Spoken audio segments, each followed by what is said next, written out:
निकालोगे तुम, इस दुनिया के दुखों से बचा लोगे तुम। आशा हमें है, विश्वास है, हर मुश्किल से विधाता निकालोगे तुम। जीवन तुमने दिया है, संभालोगे तुम।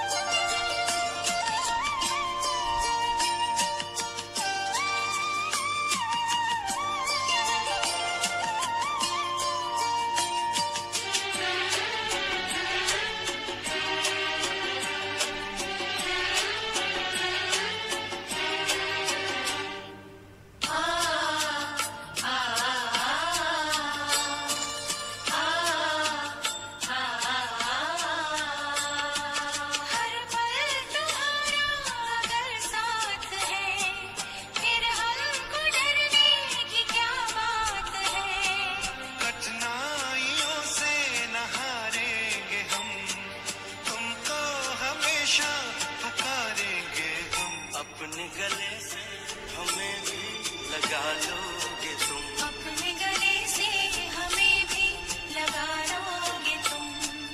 आशा हमें है, विश्वास है, हर मुश्किल से विधाता निकालोगे तुम। जीवन तुमने दिया है, संभालोगे तुम।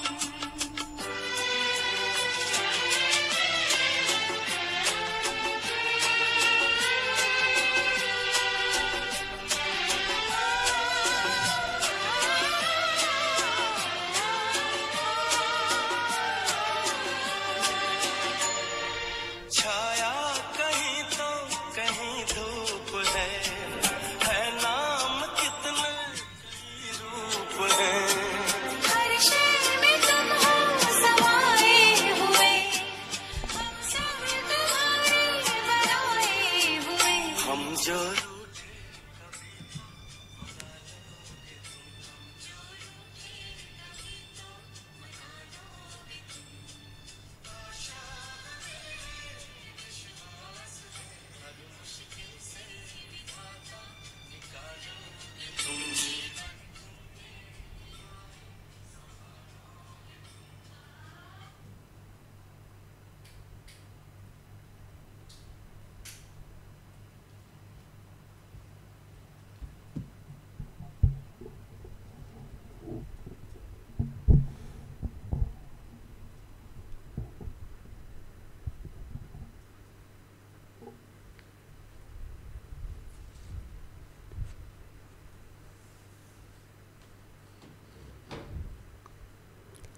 ओम शांति।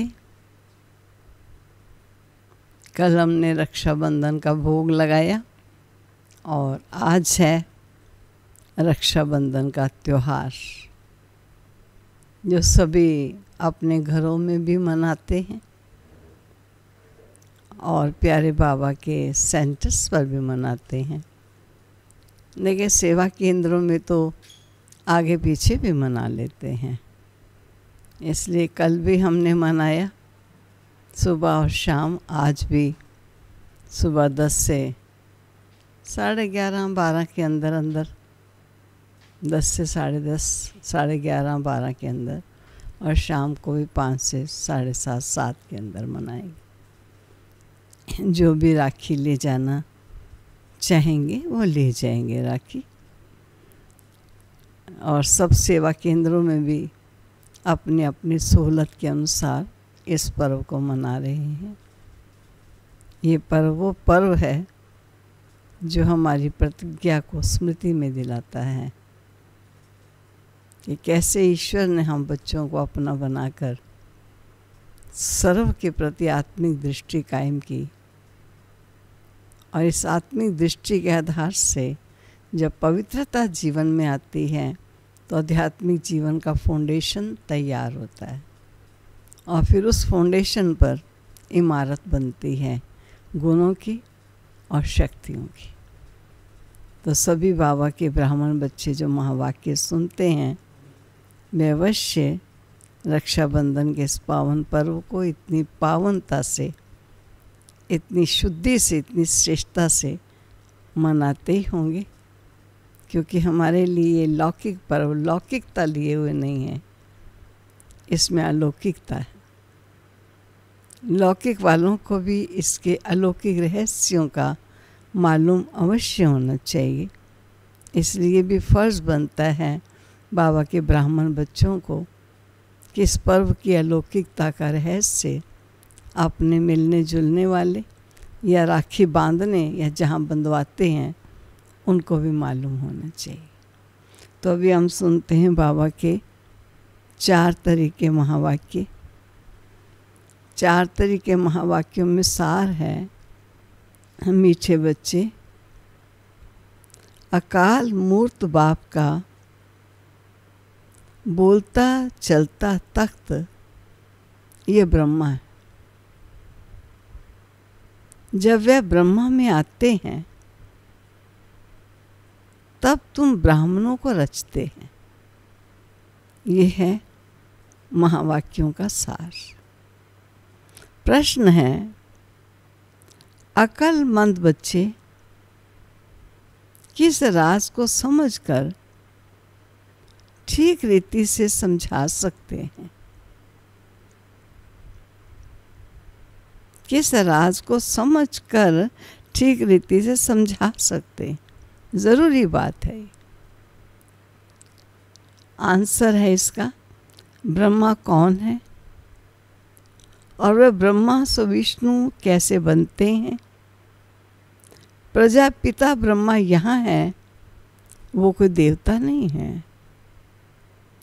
ब्रह्मा ने ही ब्राह्मणों द्वारा ज्ञान यज्ञ रचा है। ये सब राज अक्लमंद बच्चे ही समझकर समझा सकते हैं। घोड़े सवार और प्यादे तो इसमें मूंझ जाएंगे। आज देखना, हम समझा सकते हैं, ना समझा सकते हो, कोई बात की थोड़ी गुंजाइश लगती हो तो समझ लीजिए, क्योंकि ये सब बातें समझानी तो पड़ेगी ना। रिकॉर्ड है ओम नमो शिवाय। ओम शांति। भक्ति में महिमा करते हैं एक की।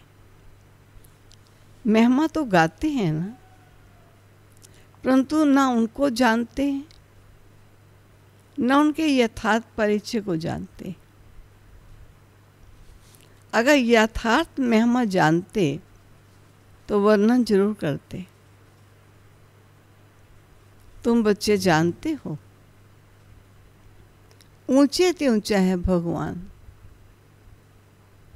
चित्र मुख्य है उनका। ब्रह्मा की संतान भी होगी ना, तुम सब ब्राह्मण ठहरे। ब्रह्मा को भी ब्राह्मण जानेंगे और कोई नहीं जानेंगे, इसलिए मूंझते हैं, ये ब्रह्मा कैसे हो सकता है। ब्रह्मा को दिखाया है सूक्ष्म वतनवासी। अब प्रजापिता ब्रह्मा सूक्ष्म वतन में तो हो ना सके, वहाँ रचना होती नहीं है। इस पर तुम्हारे साथ बहुत वाद विवाद भी करते हैं। समझाना चाहिए, ब्रह्मा और ब्राह्मण है तो सही ना। जैसे क्राइस्ट से क्रिश्चियन अक्षर निकला है, बुद्ध से बौद्धि, अब्राहिम से इस्लामी, वैसे प्रजापिता ब्रह्मा से ब्राह्मण नामी ग्रामी हैं। आदि देव ब्रह्मा। वास्तव में ब्रह्मा को देवता नहीं कह सकते, ये भी रॉन्ग है। ब्राह्मण जो अपने को कहलाते हैं उनसे पूछना चाहिए, ब्रह्मा कहाँ से आया, ये किसकी रचना है, ब्रह्मा को किसने क्रिएट किया। कभी कोई बता नहीं सकते, जानते ही नहीं। ये भी तुम बच्चे जानते हो, शिव बाबा का जो रथ है जिसमें प्रवेश करते हैं, ये है ही वह जो आत्मा कृष्ण प्रिंस बना था। कौन आत्मा है? फर्स्ट आत्मा जो विश्व का पहला पत्ता था, उसी में शिव बाबा ने प्रवेश किया, जो शिव बाबा का रथ बना। 84 जन्मों के बाद ये ब्रह्मा आकर बने। जन्म पत्री का नाम तो इनका अपना अलग होगा ना, क्योंकि है तो मनुष्य ना। फिर इनमें प्रवेश करने से इनका नाम ब्रह्मा रख देते। ये भी बच्चे जानते हैं, वही ब्रह्मा विष्णु का रूप है, नारायण बनते हैं ना। 84 जन्मों के अंत में भी साधारण रथ है ना। ये सब आत्माओं के रथ हैं। अकाल मूर्त का बोलता चलता तख्त है। ब्रह्मा अकाल मूर्त का बोलता चलता तख्त है। सिख लोगों ने फिर वह तख्त बना दिया, उसको अकाल तख्त कहते हैं। ये तो अकाल तख्त सब है, आत्मा सब अकाल मूर्त है और सब देह रूपी तख्त पर विराजमान है। ऊंचे ते ऊंचा भगवान को रथ तो चाहिए ना। रथ में प्रवेश हो, बैठ नॉलेज देते हैं, उनको नॉलेज फुल कहा जाता है। रचता और रचना के आदि मध्य अंत को अंत की नॉलेज देते हैं। नॉलेज फुल का अर्थ कोई अंतर्यामी व जानी जाननहार नहीं है। सर्वव्यापी का अर्थ दूसरा है, जानी जानन का अर्थ दूसरा है। मनुष्य तो सबको मिलाकर जो आता है सो कहते जाते हैं। अभी तुम बच्चे जानते हो, हम सब ब्राह्मण ब्रह्मा की औलाद हैं। हमारा कुल सबसे ऊंचा है। वो लोग देवताओं को ऊंच रखते हैं क्योंकि सतयुग आदि में देवता हुए हैं। प्रजापिता ब्रह्मा की औलाद ब्राह्मण होते हैं, ये कोई जानते नहीं सिवाय तुम बच्चों के। उनको पता भी कैसे पड़े, जबकि ब्रह्मा को सूक्ष्म वतन में समझ लेते हैं। वे जिस्मानी ब्राह्मण अलग हैं जो पूजा करते हैं या धामा खाते हैं। तुम तो धामा आदि नहीं खाते हो ना। ब्रह्मा का राज अभी अच्छी रीति समझना पड़ता है और समझाना भी है। बोलो और बातों को छोड़, बाप जिससे पति से पावन बनते हैं, पहले उनको तो याद करो, फिर ये बातें भी समझ में आ जाएंगी। थोड़ी बात में संशय पड़ने से बाप को ही छोड़ देते हैं। पहली मुख्य बात अलफ और बे है। कोई बात नहीं समझ आई, बस ज्ञान छोड़ दो। अरे हर बात में ना जाने समझ आती, आ जाएगी, पहले बात को तो समझो। बाप कहते हैं मामे कम याद करो, मैं जरूर किसमें तो आऊँगा ना। उनका नाम भी होना चाहिए। उनको आकर रचता हूँ। ब्रह्मा के लिए तुमको समझाने का बहुत अकल चाहिए। प्यादे घोड़े सवार मूंज पड़ते, अवस्था अनुसार समझाते हैं ना।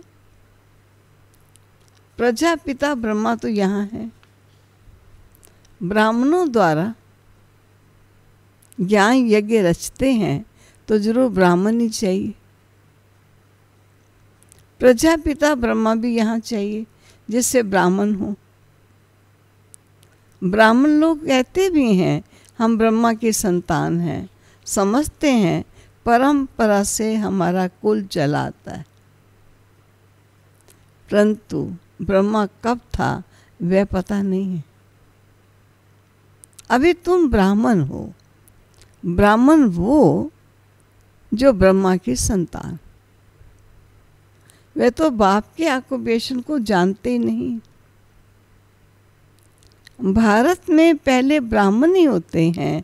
ब्राह्मणों का है ऊंचे से ऊंचा कुल। वह ब्राह्मण भी समझते हैं हमारा कुल जरूर ब्रह्मा से ही निकला होगा, परंतु कैसे, कब, वह वर्णन नहीं कर सकते। तुम समझते हो प्रजापिता ब्रह्मा ही ब्राह्मणों को रचते हैं, जिन ब्राह्मणों को फिर देवता बनना है। ब्राह्मणों को आकर बाप पढ़ाते हैं। ब्राह्मणों की भी डायनेस्टी नहीं है, ब्राह्मणों का कुल है। डायनेस्टी तब कहा जाएगा जब राजा रानी बने, जैसे सूर्यवंशी डायनेस्टी, क्योंकि वहाँ एक के बाद एक राजा बनता है। ब्राह्मणों में राजा तो बनते ही नहीं। वे जो कहते हैं कौरवों और पांडवों का राज्य था, दोनों रॉन्ग है। राजाई तो दोनों को नहीं है। प्रजा का प्रजा पर राज्य है, उनको राजधानी नहीं कहेंगे, ताज है ही नहीं। तो बाबा ने समझाया था, पहले डबल से ताज भारत में थे, फिर सिंगल ताज हुए, इस समय तो नो ताज। ये भी अच्छी रीति सिद्ध कर बताना है। जो बिल्कुल अच्छी धारणा वाला होगा वो अच्छी रीति समझा सकेंगे। ब्रह्मा परी जास्ती बात समझाने की होती है। विष्णु को भी नहीं जानते, ये भी समझाना होता है। वैकुंठ को विष्णुपुरी कहा जाता है, अर्थात लक्ष्मी नारायण का राज्य था। कृष्ण प्रिंस होगा तो कहेंगे ना हमारा बाबा राजा है। ऐसे नहीं कि कृष्ण का बाप राजा नहीं हो सकता। कृष्ण प्रिंस कहलाया जाता है तो जरूर राजा के पास जन्म हुआ है ना। शाहूकार पास जन्म ले तो प्रिंस थोड़ी कहलाएगा। तो राजा के पद और शाहूकार के पद में रात दिन का फर्क हो जाता है। कृष्ण के बाप राजा का नाम ही नहीं है। कृष्ण का कितना नाम वाला है। बाप का ऊंच पद नहीं कहेंगे, वह सेकंड क्लास का पद है जो सिर्फ निमित्त बनता है कृष्ण को जन्म देने की। ऐसे नहीं कि कृष्ण की आत्मा से वह ऊंचा पड़ा हुआ है, नहीं। कृष्ण ही सो फिर नारायण बनते हैं, बाकी बाप का नाम गुम हो जाता है जरूर ब्राह्मण, परंतु पढ़ाई में कृष्ण से कम है जो बाप बना। कृष्ण की आत्मा की पढ़ाई अपने बाप से ऊंची थी, तब तो इतना नाम होता है। कृष्ण का बाप कौन था ये जैसे किसको पता नहीं, आगे चल मालूम पड़ेगा। बनना तो यहाँ से ही है। राधे के भी माँ बाप तो होंगे ना, परंतु उनसे राधे का नाम जास्ती है क्योंकि माँ बाप कम पढ़े हुए हैं। राधे का नाम उनसे ऊंचा हो जाता है। यह है डिटेल की बातें। बच्चों को समझाने के लिए ये डिटेल है। सारा मदार पढ़ाई पर है, ब्रह्मा पर भी समझाने का अकल चाहिए।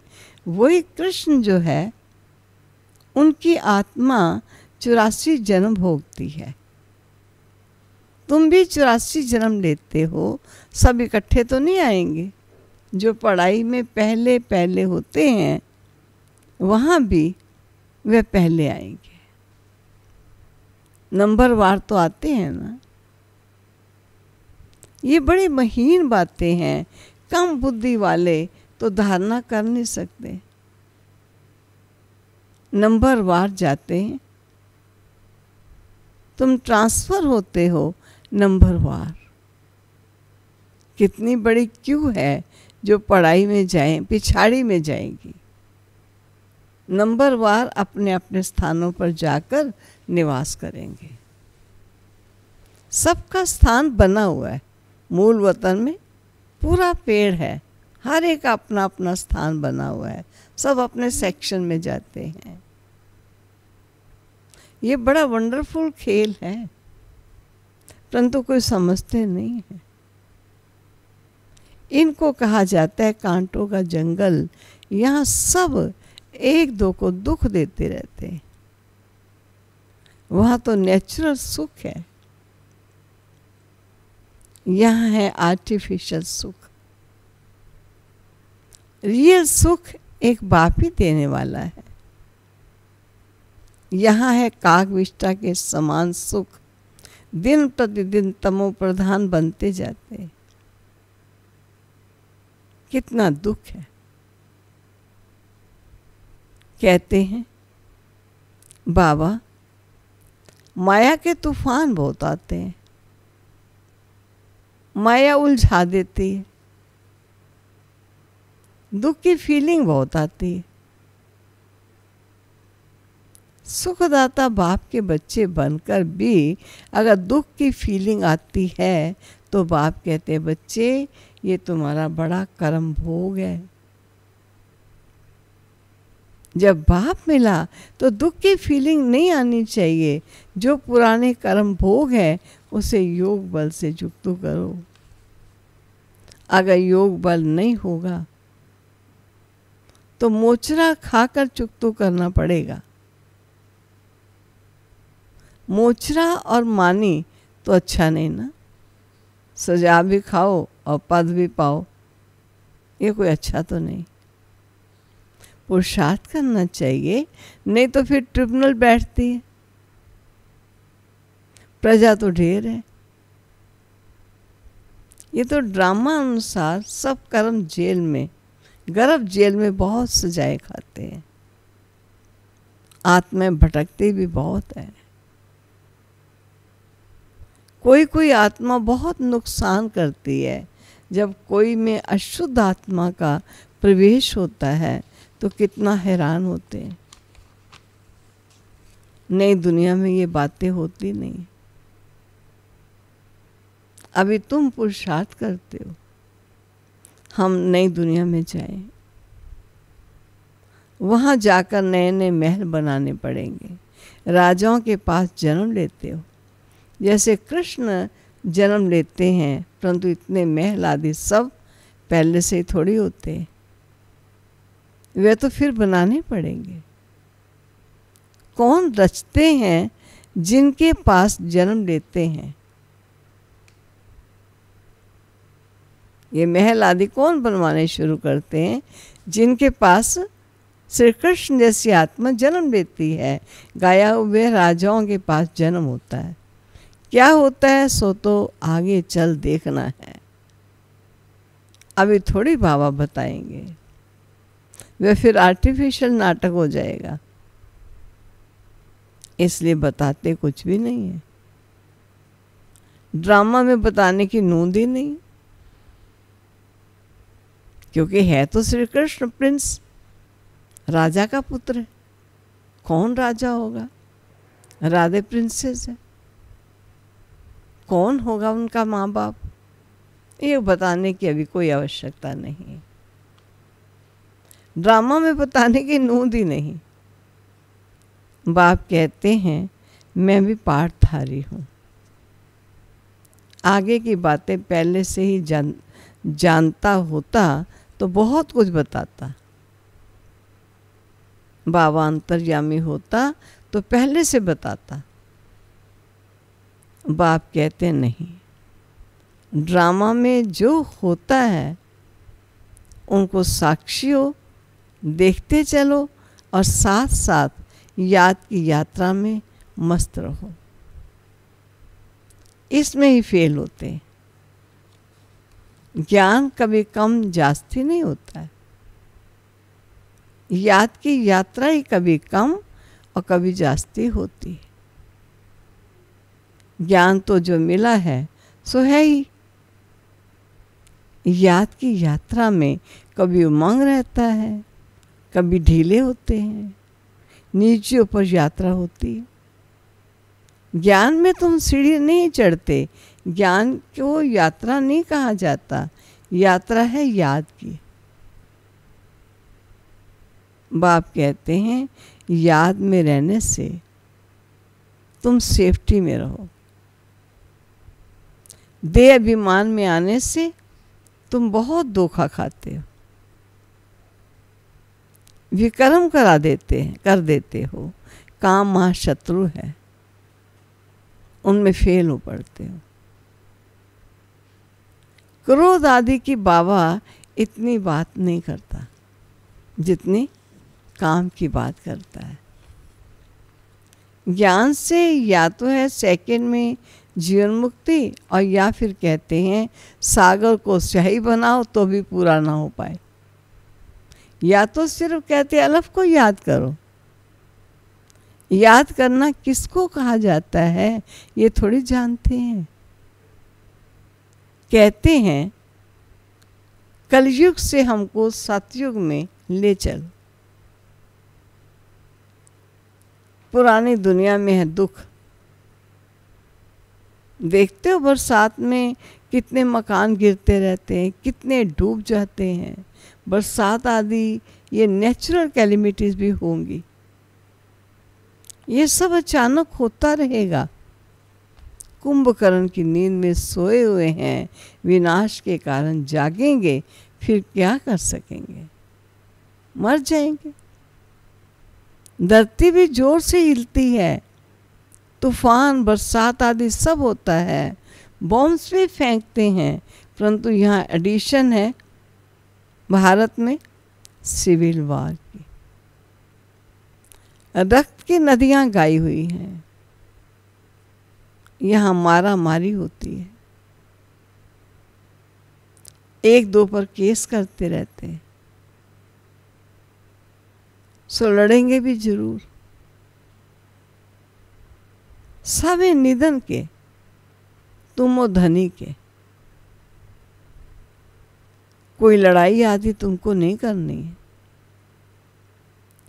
ब्राह्मण बनने से तुम धनी के बन गए हो।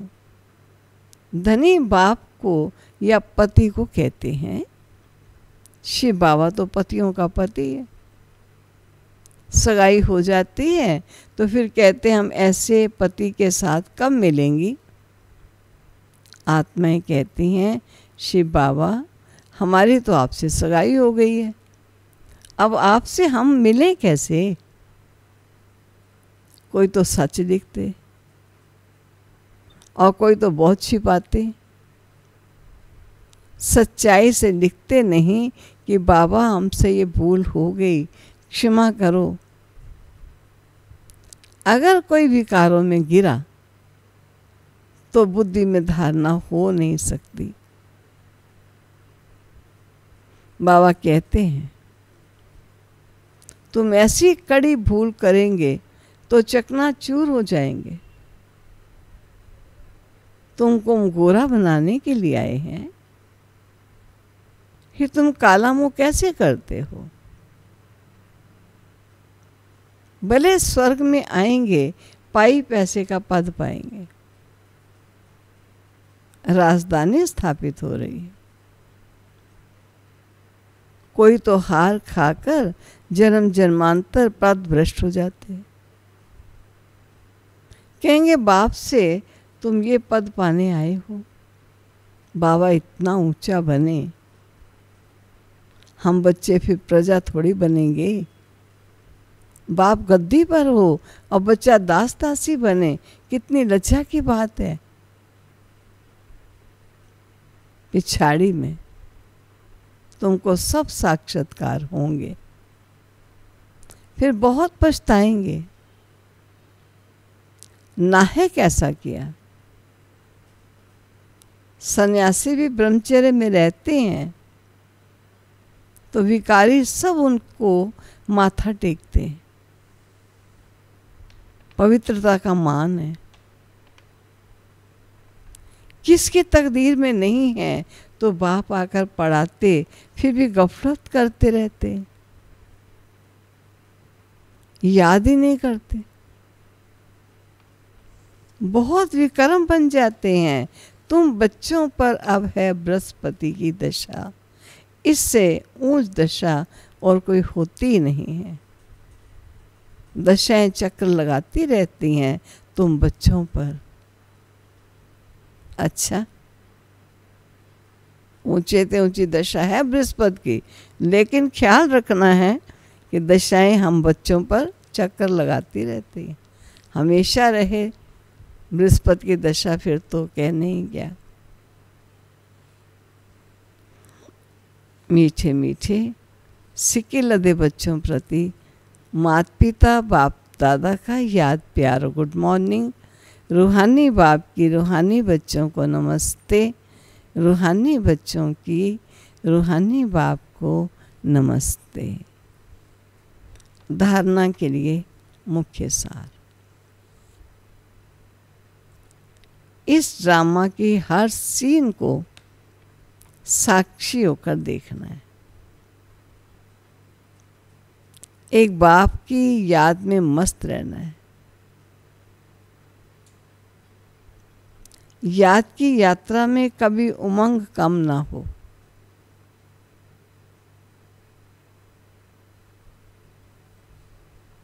दूसरा, पढ़ाई में कभी गफलत नहीं करनी। अपनी ऊंच तकदीर बनाने के लिए पवित्र जरूर बनना है। हार खाकर जन्म जन्मांतर के लिए पद भ्रष्ट नहीं करना है। वरदान।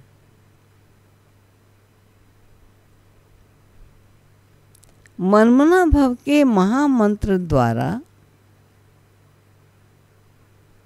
सर्व दुखों से पार रहने वाले सदा सुख स्वरूप भव। जब किसी भी प्रकार का दुख आए तो मंत्र ले लो, जिससे दुख भाग जाएगा। स्वप्न में भी जरा भी दुख का अनुभव ना हो। तन बीमार हो जाए, धन नीचे ऊपर हो जाए, कुछ भी हो, लेकिन दुख की लहर नहीं आनी चाहिए।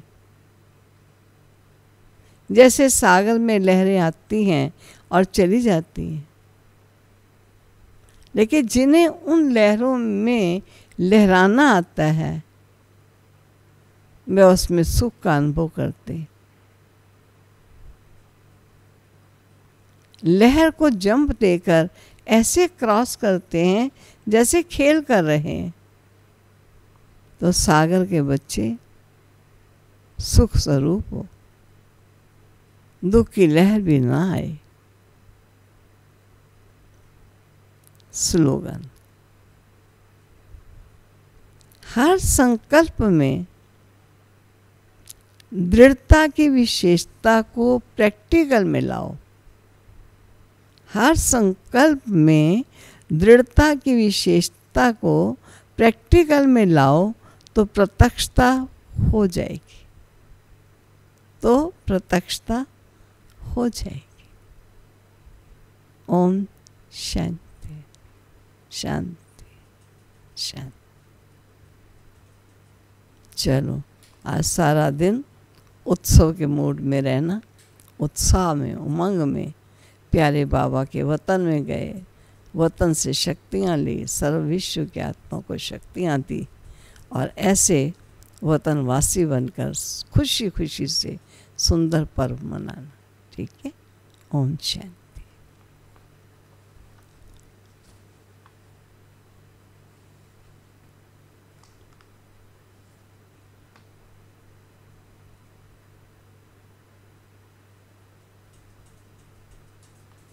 ये देखिए, मैं कह रही हूँ क्योंकि ये 3 तारीख तक की बात है। नेचुरली मैं एडवांस में वाणी पढ़ती हूँ तो कभी कभी मैं उस एडवांस वाली वाणी में बोल रही हूँ। लेकिन 3 तारीख में आपने अवश्य पर्व मनाया होगा और सुंदर रूप से उसे मना करके अपने जीवन की खुशी को बढ़ाया होगा।